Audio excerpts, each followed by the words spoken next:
Friends আমি রিয়ার আমার রান্না রকমারি চ্যানেলে আরেকটি পর্ব দেখার জন্য সবাইকে ওয়েলকাম জানাই। আমরা দেখে নেব একদম রেস্টুরেন্ট স্টাইলে বাটার চিকেন মশলা পিটি বাড়িতে সবথেকে সহজভাবে কি করে তৈরি করতে হয় সেটাই আজকে তোমাদের সাথে শেয়ার করব। থেকে শেষ পর্যন্ত দেখার অনুরোধ রইল। একটি বলে চিকেনগুলোকে নিয়ে নিচ্ছি। এদিকে সলিড হাড় দুটো মিক্স করেই নিয়েছি। এখানে 350 গ্রাম মতো চিকেন আছে। আমি দুটো মিক্স করে নিয়েছি, তোমরা পারলে এর থেকে বড় বড় পিসও রাখতে পারো, আমি মিডিয়াম পিস রেখেছি। এতে সমস্ত রকমের মশলা দিয়ে মেখে ম্যারিনেট করব।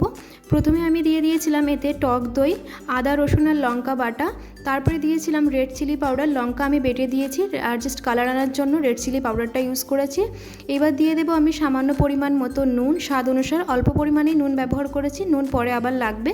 আর দিয়েছি গরম মশলা। এবার ভালো করে এটাকে হাতের সাহায্যে একটু ম্যারিনেট করে নিয়ে 8 ঘন্টা বা 20 মিনিট মতো রেখে দেবো। আর সবার শেষে একটু দিয়ে দিয়েছিলাম গন্ধরাজ লেবু। আমি 20 মিনিট মতো ম্যারিনেট করে আলাদা সাইড করে রেখে দেবো। একটি কড়াইতে আমি সামান্য পরিমাণ মতো নিয়েছি বাটার আর একটু সাদা তেলও নিয়েছি, রিফাইন অয়েল নিয়েছি। আমি এতে সর্ষের তেল ব্যবহার করবো না, জাস্ট বাটার আর রিফাইন অয়েলটাই ইউজ হবে। বাটারটাকে চারিয়ে আশেপাশে ঘুরিয়ে নেওয়ার পরে গরম হয়ে যাওয়ার পরে যে ম্যারিনেট করে রেখেছিলাম চিকেনগুলোকে, এবার এগুলোকে এক এক করে দিয়ে আমি হালকা হালকা লাল লাল করে আমি ভেজে নেব।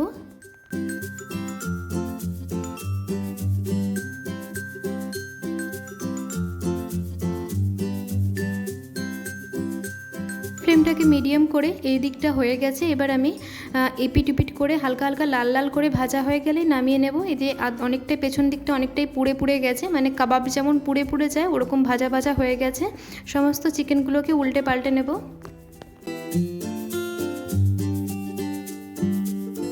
এদিকে সমস্ত চিকেন ভাজা হয়ে গেছে, যেমন কাবাবের চিকেনগুলো একটু পোড়া পোড়া হয় সেভাবেই আমি ভেজেছি। আবার সেই প্যানের মধ্যেই আমি দিয়ে দিয়েছি 3 থেকে 4 চামচ মতো বাটার। গরম হয়ে গেলেই এবার দিয়ে দিয়েছি গোটা গরম মশলা আর 4টে মতো এলাচ দিয়েছি, 2টো তেজপাতা দিয়েছি আর দিয়েছি একটু পরিমাণ মতো জিরে আর গোটা গোটা পেঁয়াজ কেটেছি। আমি পেঁয়াজগুলোকে একদম কুচি কুচি করিনি, গোটা গোটাই থাকবে, কেন কি মশলা বেশিক্ষণ ভাজবো না। 2 থেকে 3 মিনিট এরকম কাঁচা কাঁচা অবস্থাতেই আমি একে নামিয়ে নেব। দিয়ে দিলাম বড় বড় পিস করে দিয়ে দিয়েছিলাম টমেটো কুচি। এই মশলাটা কিছুক্ষণ 3 থেকে 4 মিনিট ভেজে নেওয়ার পরে এটাকে আমি আবার বেটে নেব। দিয়ে দিয়েছিলাম ধনে পাতার ডাঁটি দিয়েছিলাম, ধনে পাতার ডাঁটি থেকে খুব সুন্দর একটি গন্ধ বেরোয়, তার জন্য আমি ডাঁটিটা দিয়েছিলাম। আর দিয়েছিলাম গরম মশলা গুঁড়ো আর সামান্য দিয়েছিলাম হলুদ আর দিয়েছিলাম স্বাদ অনুসার নুন। দিয়েছিলাম কালার আনার জন্য একটু সামান্য পরিমাণ মতো red chilli powder. Red chilli powder already চিকেনে লেগে রয়েছে বলে আমি আর বেশি ব্যবহার করিনি, অল্পই দিয়েছি। এবার এটাকে 3 থেকে 4 মিনিট ভেজে ভেজে নেব, মানে যে কাঁচা গন্ধটা থাকে পেঁয়াজ টমেটো থেকে সেটা রসটা বেরিয়ে গেলেই আমি একটু মিক্সিতে ঘুরিয়ে নেব। মিনিমাম 3 থেকে 4 মিনিট এটা আমি হালকা হালকা করে ভেজে নেব।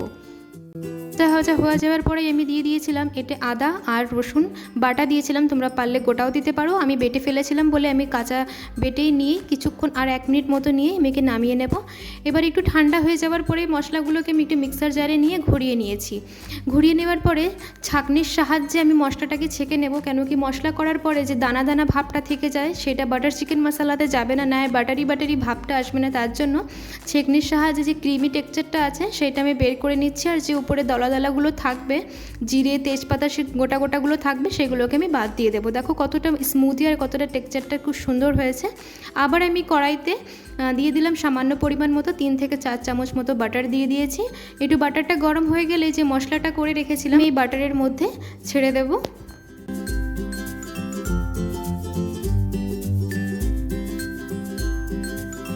আমি কন্টিনিউটি নাড়াতে তালে থাকবো, কেন কি তলা থেকে লেগে যাওয়ার ভয় থাকবে। এটা অলরেডি কিন্তু মশলাটা হয়ে রয়েছে।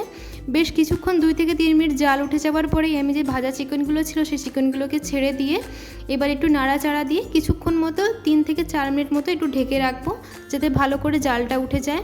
এই যে ঢেকে দেওয়ার পরে কতটা গ্রেভিটা ঠিক আর কতটা গাঢ় হয়ে গেছে তোমরা দেখতেই পারছো। বাটার মশলার একদম ঘনত্ব ঝোল হবে না, অল্প পরিমাণে ঝোল থাকবে, যাতে নান পরোটা কুলচার সাথে খাওয়া যায়। আমি সবার শেষে দিয়ে দিলাম কাসুরি মেথি। মশলা একদম রেডি হয়ে গেছে, এবার আমি একে পরিবেশন করে নেব।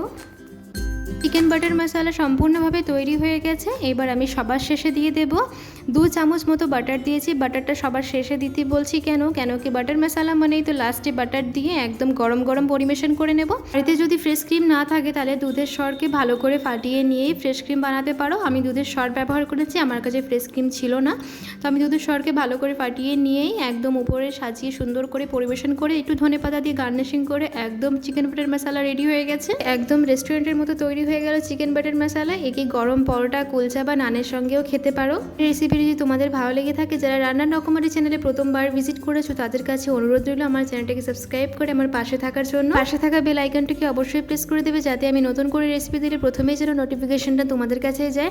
তোমরা সবাই ভালো থেকো, সুস্থ থেকো। নতুন একটি রেসিপি নিয়ে আবার দেখা হবে। আসি তাহলে, ধন্যবাদ।